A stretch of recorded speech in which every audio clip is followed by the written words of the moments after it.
issue rito ay korupsyon. Korupsyon at korupsyon. Kasalanan ba naming nahuli namin kayo? Kung hindi namin kayo nahuli, di masaya kayo at nagdiriwang. Ngayong nahuli kayo kung ano-anong pagsisinungaling ang inyong ginagawa.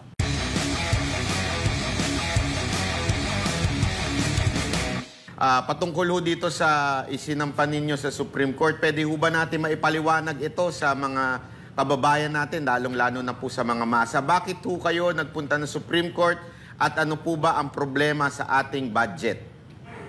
Maraming salamat at alam ho ninyo, dami kong nakakausap ng mga ordinaryong Pilipino at nakakatuwa dahil naiaangat natin yung level ng diskurso at ito na nga pinag-uusapan natin ang budget. Minabuti at minarapat namin ni Congressman Sid Ungab na dalhin sa Korte Suprema, dumulog kami roon upang questionin ang legalidad, ang constitutionality ng 2025 budget. Sa mga grounds na sumusunod, unang-una, unconstitutional. Nabigyan nila ng zero funding yung PhilHealth sapagkat yung PhilHealth may pinagkukuhaan ng special purpose fund yan. Katulad nung share niya doon sa sin taxes levied on tobacco, sigarilyo, alak at yung mga gumagamit ng matatamis, yung mga sweetened beverages. 80% yan automatic popondohan yung Republic Act 11223 o yung Universal Healthcare Law, kasali dyan ang PhilHealth. Kanya hindi pwedeng bigyan ng zero budget ang PhilHealth. Pangalawa, higit na malaki ang pondong ibinigay sa public works. Unconstitutional din yan sapagkat malinaw sa ating saligang batas, Article 14, nandiyan yan, nakasulat yan, Section 5, na ang pangunahing dapat bibigyan ng prioridad pagdating sa budgeting ay ang Department of Education, hindi ang Public Works. At pangatlo, ito yung magdadalawang linggo ng pinag-uusapan, unconstitutional yung enrolled bill sapagkat puno ito ng blanco. Yung final bicameral conference committee report na pinakita namin na blanco, 28 line items ay blanco consisting of 13 pages. At kahit ito'y blanco, ito ay pinirmahan, rinatipikahan at inaprubahan at final sa House Bills and Index Service at ginawa ngang enrolled bill. Unconstitutional yun dahil hindi ka pwedeng magpasa ng isang panukalang budget na punong-puno ng blanco. Korupsyon ang may tuturing dyan. Una sa lahat, yung tanong ko po muna doon sa, di ba, may tatlo kayong basihan, yung PhilHealth, edukasyon, at saka yung blanco. Doon po sa PhilHealth, ang kanilang dahilan ho dyan ay meron naman pong ibang, may pondo pa naman na maaring paghukutan daw. Hindi ho ba ito sapat? Hindi sapat yun sapagkat ito'y paglabag na malinaw sa ating saligang batas. So ulitin ko, yung provision ng ating Constitution, I think Article 6, Section 29 yan na yung mga money collected on taxes levied for special purpose shall be treated as a special fund and shall be used only for that special purpose for which the collection was made. Yan nga po yung 80% nung doon sa tinatawag na taxes levied on sin products, yung tabako, sigarilyo, alak, at yung mga matatamis na inumin. Malinaw yan at yung linabag ng kasalukuyang budget. Ayan kasong kriminal din yan Dahil yan, bawal na maglipat ka ng pondo at wag mong pakilaman yung special purpose fund. Yan ay para sa Universal Healthcare Law. Pagdating naman po sa edukasyon, ang sinasabi naman nila ay meron namang hindi ho ibig sabihin ng edukasyon doon sa konstitusyon ay DepEd lang. Kasama daw dito yung iba pang mga masasabi nating ibang bagay tulad ng sa PMA at PNPA, kung ano-ano pa. Ano ang paliwanag dito? Sapagkat ibang klase yung sa PNPA, iba yung sa PMA. Yan ay sa ilalim ng budgeting ng DILG at ng DND, ng Department of National Defense. Hindi mo pwedeng ihalintulad ang struktura ng PMA at PNPA at yung mga iba pang katulad nitong education sector. Sapagkat ang mga propesor sa PNP ay sumasahod sa PNP. Mga pulis yun Yung mga propesor sa PMA ay sumasahod sa DND. Mga militar yun Navy or Air Force o kung anumang branch of service ng PMA. At ito'y ginawa lamang para maging bloated yung budget ng Department of Education at mapagtakpan yung trilyong pisong inilagak nila sa DPWH or Public Works at upang ikubli nga na higit na mababa yung funding o yung budget na ibinigay nila sa Department of Education. Pagdating naman po dito sa talagang pinaka-controversial, yung blanco na sinasabi, ang sinasabi naman daw, yung BICAM report lang ang blanco. So walang problema doon at ang sinasabi naman nila, ang pinirmahan mismo ng Pangulo, ay may laman na, may nakasulat na. So ibig sabihin, hindi po daw yan unconstitutional. Ano po ang paliwanag niyo dito? Nagpapasalamat kami, inamin nila na walang blanco, yung pinirmahan ng Pangulo, yung GAA. Sapagkat ito now gives rise to the bigger question. Sino yung makating kamay na nagpuno ng mga patlang o blanco doon sa Bicameral Conference Committee report? Yung Bicameral Conference Committee report ay hindi isang inosenteng dokumento. Ito ang pundasyon, ito ang basihan ng ating enrolled bill, yung General Appropriations Bill, yung GAB. Pag yan ay isinumite sa tanggapan ng Pangulo at yan ay napirmahan, magiging GAA yung GAB, magiging General Appropriations Act. At yung GAA natin ngayong 2025 is a clear fruit of a very poisonous legislative process. Inabando na ng ating mga mambabatas, lalo na yung miyembro ng BICAM, yung kanilang sagradong mandato na bantayan, ultimo, sentimo ng pera nating mga Pilipino. Somebody made a running computation and around 241 billion pesos ang halaga ng iniwang blanco. 241 billion pesos. Hindi birong pera ito. And again, balat by Coach Oli at Jay, daig pa ng mga barangay nang nagpapasa ng konseho sa barangay ang taunang budget nila. Yung konseho ng barangay marunong magpasa ng budget eh. Tanungin nyo sila, mag-interview, 40,000 mahigit ang ating konseho ng barangay. Mag-interview kayo, tanong ninyo kung tama yung budget process sa dinaanan ng ating 2025 budget. Ganon din, yung ating magagaling na mga municipal councilors, city councilors at provincial board members, they know how to pass a proper budget. And they know, and they will attest to this, hindi ka pwedeng magpasa ng budget na merong blanco kahit isang sentimo. That is illegal, that is criminal, that is unconstitutional. Pagdating naman po doon sa sinabi niyong ito'y isang criminal act, do you mean after this pagsampa ninyo sa Supreme Court, kakasuhan din ninyo po yung mga pumirma, yung mga pumirma na blanco po? Sapagkat mayroong kinakailangang managot, Banat Bay. Ito ay crime against public interest, Article 170 of our revised penal code. Anong kaso yan? Falsification of legislative document. And it will also involve usurpation of authority sapagkat hinahanap natin sino ba yung makating kamay na naglagay ng mga halaga doon sa daang bilyong pisong patlang o blanco na sadyang iniwan ng mga senador at kongresista na pumirma, nagratipika, nag-aproba at nag-file doon sa House of Representatives Bills and Index Section. Yan ay criminal offense. Bukod pa riyan, ito ay usurpation of legislative powers. Ay isang krimen na committed by public officers. Lahat ito ay mga pangunahing krimen na ating naiisip pa lamang. But for now, we have to file our petition before the Supreme Court sapagkat ito nga ay hindi basta-bastang usapin. Ang pinag-uusapan natin dito ay yung constitutionality of no less than our annual budget, itong 2025 budget. Hingan ko lang po kayo ng reaksyon patungkol po doon sa sinabi ng ating Pangulo na sinabi niya na yung ginawa ninyo, baka ang ending niyan, mag-shutdown daw ang gobyerno at tumigil ang lahat. Ano po ang inyong masasabi dito? Yan ay malaking kabulaanan.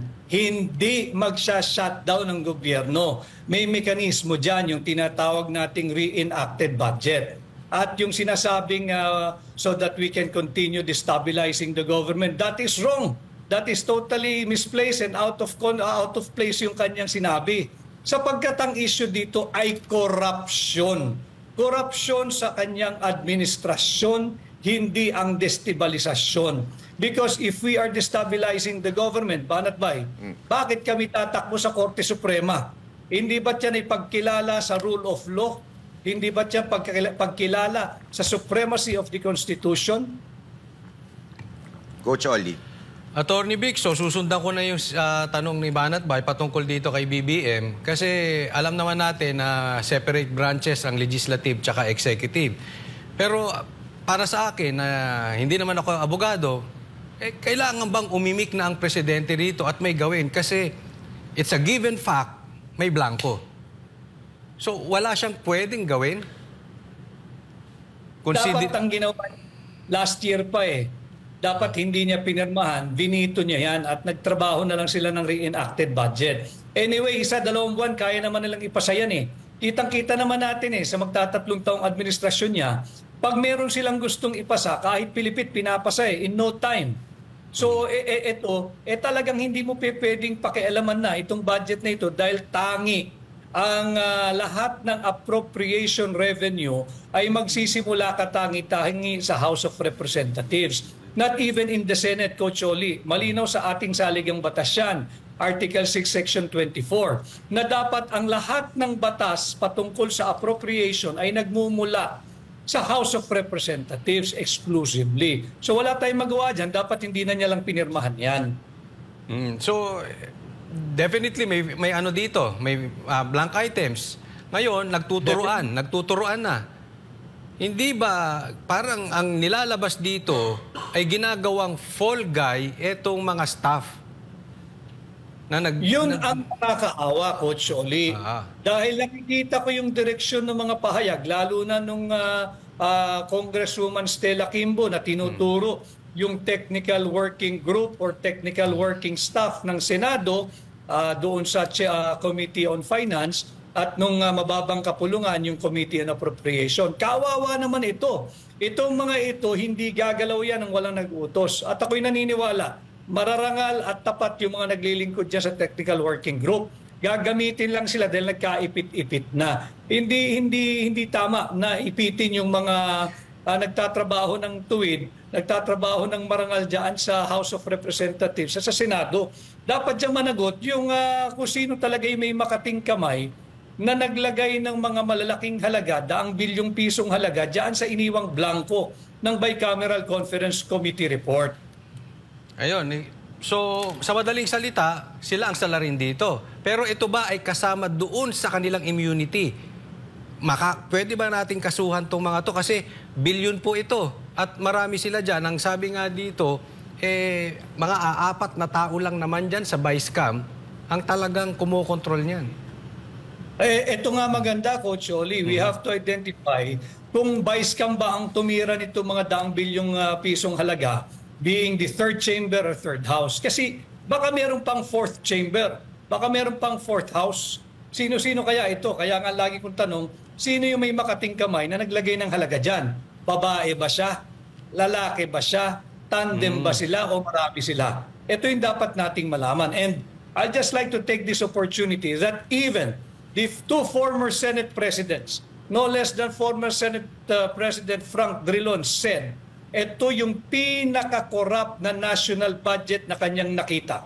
Sinabi rin ni Senate President Tito Sen, na akin din naman kaibigan, na may talagang maraming blanco at mali yung prosesong ginawa dito sa paglimbag ng 2025 budget.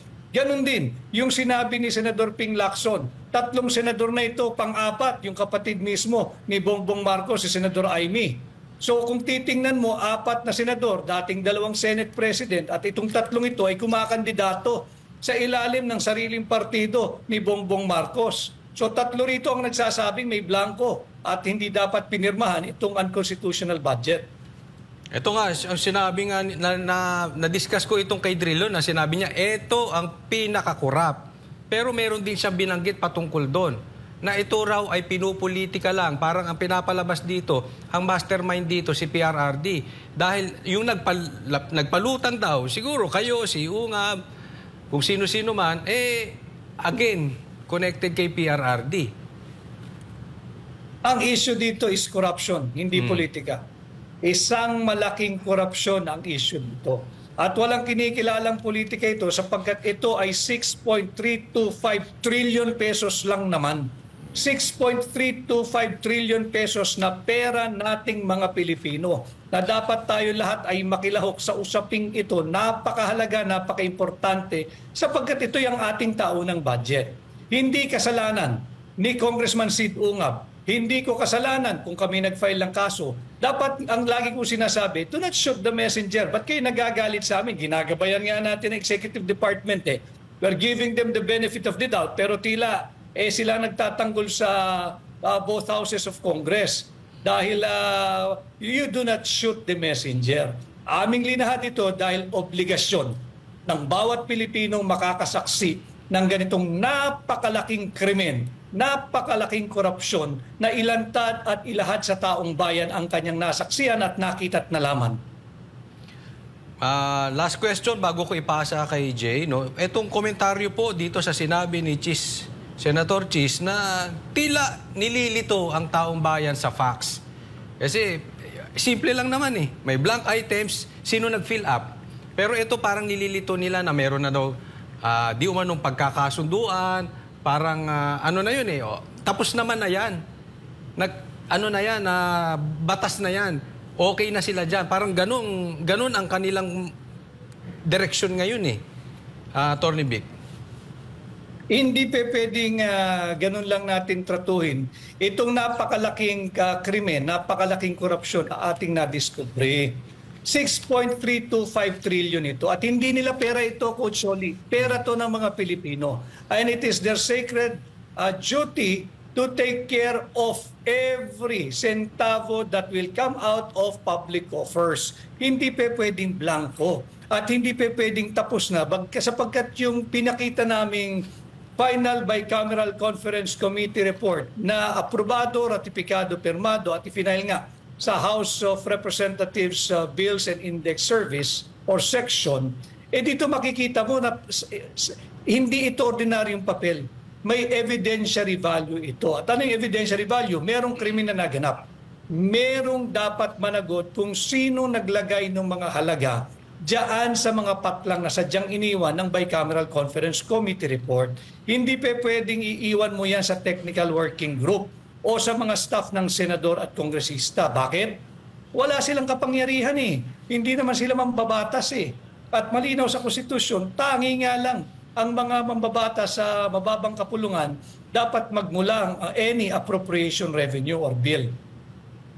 Ngayon, Attorney, ano pong masasabi niyo dun sa sinabi ng isang congressman na kaya niyo lang daw ito ginagawa dahil gusto niyong maibalik ang pondo na hiningi noon ng Office of the Vice President? Mag-aral muna siya ng sarili nilang rules. Basahin niya yung rules, yung House of Representative Rules, Section 63 and Section 64. At tigilan niya yung pagbabitaw ng salita na wala namang katuturan sapagkat paano naging issue ito ni Vice President Inday Sara? 6.325 trillion ang pinag-uusapan dito. Alam ko kung bakit sila nagre-react ng ganito at natatakot na ma-issuehan ng TRO. Kasi pag nag-TRO at na-declare eventually, hopefully, na ito ay unconstitutional, magre-reenacted budget tayo. Sa reenacted budget, yung budget ng 2024, hindi nila mapapakinangbangan yung bilyong-bilyong pisong inilagak nila sa AKAP. Hindi nila mapapakinabangan yung bilyong-bilyong pisong inilagay nila sa AIX. At diyan sa tinatawag na unprogrammed appropriation o yung kanilang mga pet project na itinatagot kilala higit sa tinatawag na pork barrel. Diyan sila natatakot. Attorney, may mga nagtatanong din po ng mga kababayan natin, paano naman po daw si ano daw ang magiging pananagutan ni dating si Saldico dahil diba, kakaalis niya lang at napalitan siya ni Kimbo, tapos biglang lumabas po itong nadiskubre po itong issue about Bicam. Ano pong magiging parusa or maipapataw na sa kanya rito? Lahat ng nakapirma doon sa Vice-Cam report, yung final Vice-Cam report na naging enrolled bill, atin yung papanagutin. We are in the process of building the case at alamin kung sino yung dapat isama diyan sa mga ikakaso pa ng grupo ng abogadong nag-aaral kung ano yung nararapat na criminal case o ano yung criminal violation committed in the passing of this full of blanks na final bicameral conference committee report. Attorney Vic, ito banatang tanungan ha. Una, ginagamit daw niyo itong issue na ito dahil kayo'y kumakandidato bilang senador. Hindi, ang issue rito hindi yung pagtakbo ko, hindi yung politika. Ang issue rito ay korupsyon. Korupsyon, korupsyon at korupsyon. Kasalanan ba naming nahuli namin kayo? Kung hindi namin kayo nahuli, di masaya kayo at nagdiriwang. Ngayong nahuli kayo kung ano-anong pagsisinungaling ang inyong ginagawa. Kaya nga ang sinasabi ko, mabuti pa yung mga konseho ng barangay. Mabuti pa yung konseho ng munisipyo, ng syudad at ng probinsya. They know how to pass a lawful budget. And dagdag ko lang din, Banat Bay, yung ating mga kaibigan sa halimbawa, yung Tricycle Operators Driver Association, meron ding maliit na pondo yung mga yan. Tanungin mo sila, kung papayag silang gumastos yung opisyal nila ng blanco, mag-aaway-aaway yan. Ganon din, yung samahan ng mga Jeepney Operators and Drivers Association, higit na maliit yung kanilang pondong pinapangasiwaan, pero hindi sila papayag na ang budgeting ay zero. Ganon din yung mga nagtatrabaho sa korporasyon. Tanungin ninyo kung papayag yung board of directors na magpapasa kada departamento ng isang corporation na blanco yung kanilang panukalang budget at bahala na kung paano namin at magkakano ang aming gagastusin. Ito ay malinaw na pagsisinungaling na ito raw ay proper at prudent budget programming at pagpasa ng ating taunang budget. Kasinungalingan yan. Ano po masasabi nyo doon sa isang congresswoman na si AKA Kim Chiu? Sabi, kasi nga daw yung kanyang sagot, hindi naman importante yung blanco, importante pinirmahan yung walang blanco. Anong masasabi nyo ho doon? Dapat doon magalit si Bongbong Marcos dahil isinubo siya ng mga ganong klaseng pag-uugali na talagang walang respeto sa saligang batas, di bali ng blanco, importante pinirmahan hindi blanco. Ang tanong, sino nga naglagay ng mga halaga doon sa blanco? Dahil yun ay kriminal. Bawal yun. That is a criminal violation. Yun ang atin dapat din alamin. Diretsong tanong, si Romualdez po ba yan? Hindi rin natin nalalaman. Kaya nga ang tanong ko, lalaki ba siya? At tinatanong ko, babae ba siya? Grupo ba sila? Marami ba sila? At ito ba ay bukod pa sa third chamber or third house? Meron bang fourth chamber or fourth house na hindi natin nalalaman? Sapagkat wala nga transparency. And that's why we're demanding for transparency and eventually we will demand for accountability. Coach Oli? Ako, Attorney Vic, alam ko kung lalaki o babae. Hindi ata tao, parang buhaya eh. Hindi kaya puting ahas yan? Maraming nagsasabi kasi na isang babae at isang lalaki daw na hindi naman miyembro ng lehislatura. So bine-verify pa natin yan at nagtandem daw tong dalawang ito at nakialam. But pagka ganito kasi kalaking kontrobersiya, hindi naman nila mako-contain yung mga balitang yan. May lalabas at lalabas dyan, lalo na yung mga iipitin nilang miyembro ng technical working group o yung technical working staff. Kawawa itong mga ito. May mga pamilya rin ito, kawawa ito at kung iipitin nila at ilalaglag nila eventually. Hindi kaya si Hello Kitty yan o si Kuting, baka... Anyway, matanong ko, ang sinasabi dito ay unconstitutional daw itong vice cam. Totoo ba ito? Kasi dapat dinidesisyonan ito ng buong Senado at House. Procedurally and under the Constitution, hindi naman kinikilala at walang kapangyarihan ang vice cam. Yung bicameral conference committee, ang tanging layunin lang yan, mag-reconcile ng mga conflicting figures o yung mga hindi nagbabanggang line items dyan sa appropriation bill. Pero walang kapangyarihan itong hijackin yung proposal ng Executive Department, yung proposal ng tanggapan ng Pangulo pagdating sa budget, yung tinatawag nating linalaman ng National Expenditure Program. Ang nangyari dito, binalangkas ng mababang kapulungan, binalangkas ng Senado, pagdaan doon sa Vice Cam, pinalitan, nagkaroon ng recasted budget, binago nila ibang-iba doon sa itsura ng National Expenditure Program. Hindi nila maaaring gawin yun. Ang trabaho lang yan mag-reconcile. At na nakikialam at ilang taon na nilang ginagawa yan, ito ng panahon siguro na dapat magdesisyon na rin ang Korte Suprema dito sa kapangyarihan ng Vice-Cam. Walang kapangyarihan ito at ako'y panatag na when objectively ang Korte Suprema ay magdedesisyon, marurunong din kasi gumawa at magpasa ng tama at legal na budget yung mga tao sa Judicial Department of our government. Nagpapasa ng budget yan every year eh.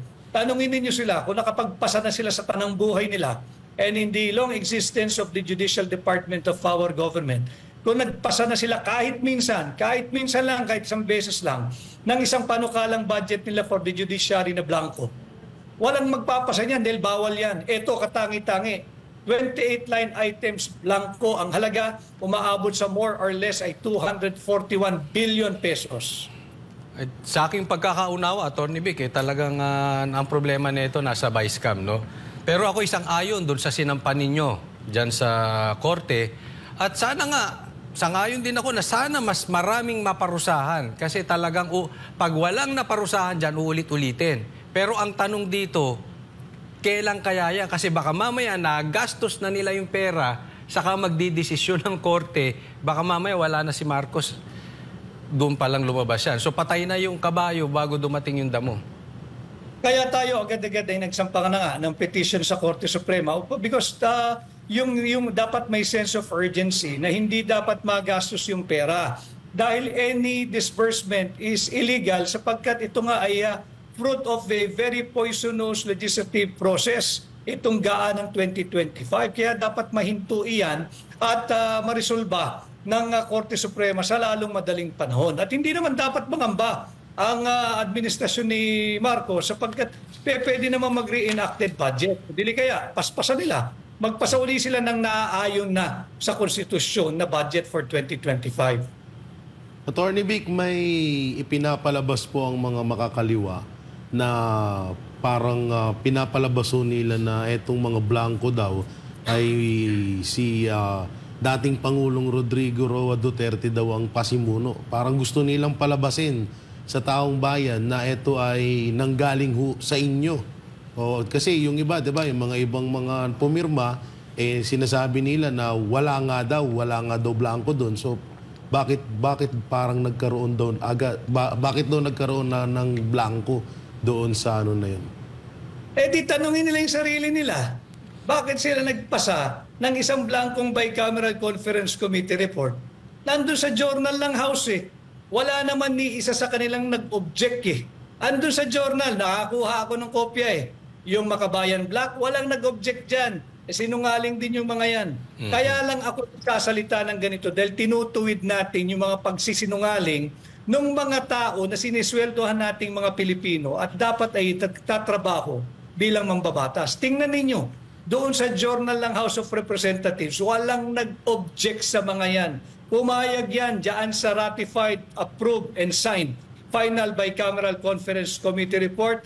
And yun na nga, naging enrolled bill, naging GAB, at ngayon problema na, naging GAA.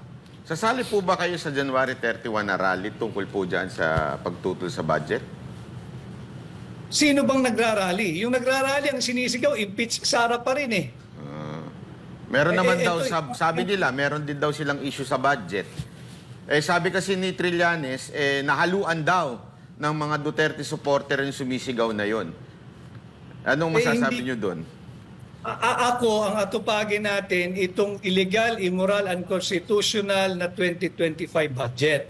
Imbis na sinisigaw impeach Sara, dapat ang ating tugisin, sino ang dapat managot dito sa biggest money heist, 6.325 trillion pesos. Napakalaking halaga ito. Kaya lang tayo nagpapalinaw ng ganito dahil ibinabalik ko lang sa sentro ng usapin ang mga importanteng usaping panlipunan na dapat nating pinagkakaabalahan.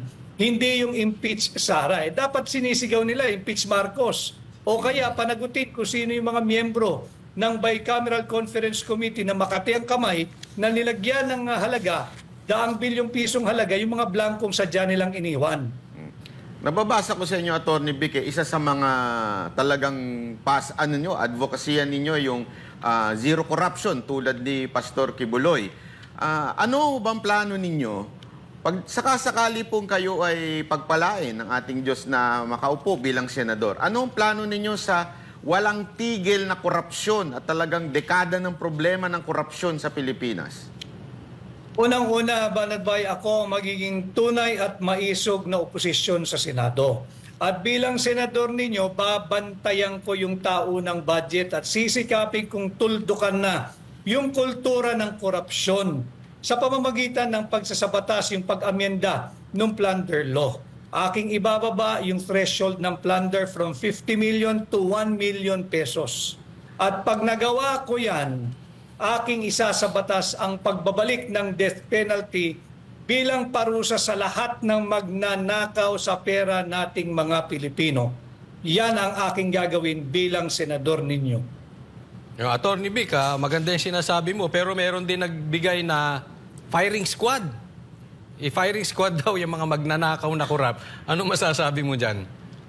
Kung pwede lang, subalit hindi kinikilala kasi yan ang ating saligang batas. Bawal yung inhuman or unjust punishment kagaya ng firing squad. Maganda sana yan. Kaya lang meron tayong dapat kinikilalang saligang batas at ayaw nga ng saligang batas yan. So babalik tayo doon sa death by lethal injection at ito namang death penalty ay nagaganap pa rin sa higit na mayayaman nating kapitbahay.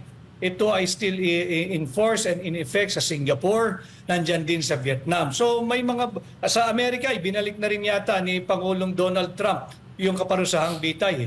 So makikita natin na hindi lamang dapat dito sa Pilipinas, pero lalo na sa atin, dahil higit na nagiging talamak ang korupsyon. Retroactive po ba yung bitay na yan? Bawal din kasi, Banatbay, prospective ang application eh. Gustong-gusto ko rin na retroactive, kaya lang bawal. At hindi ito sang-ayon sa ating saligang batas. Okay. Bilang mga ordinaryong Pilipino, ano po ba ang maaari namin gawin? Huling mensahe niyo po sa ating mga kababayan.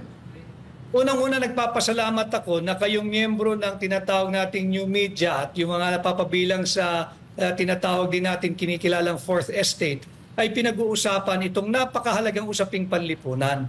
Huwag nating tigilan upang higit pang maraming Pilipinong makaalam kung paano linulustay ng kasalukuyang administrasyon ang pera nating mga Pilipino. Hindi tayo nagdi-destabilize ng gobyerno sapagkat ang usapin dito ay hindi destabilization kung hindi korupsyon. Palala ng palala ng palala na korupsyon. Yan ang usapin dito. At nahuli natin sila na nagpapasa ng isang tama naman si Pangulong Duterte is akin to or like a blank check. Blanco yung Bicameral Conference Committee report. Bahala na yung maglalagay ng amount kung magkano gusto niyang ilagay.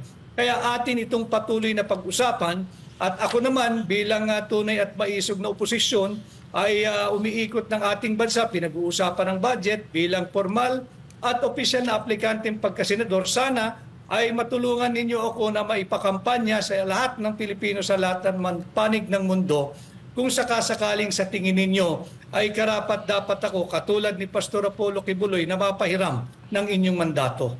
Maraming salamat, Attorney Vic Rodriguez. Asahan niyo po ang Banateros ay kasama niyo sa laban sa korupsyon. Mabuhay po kayo, Senator.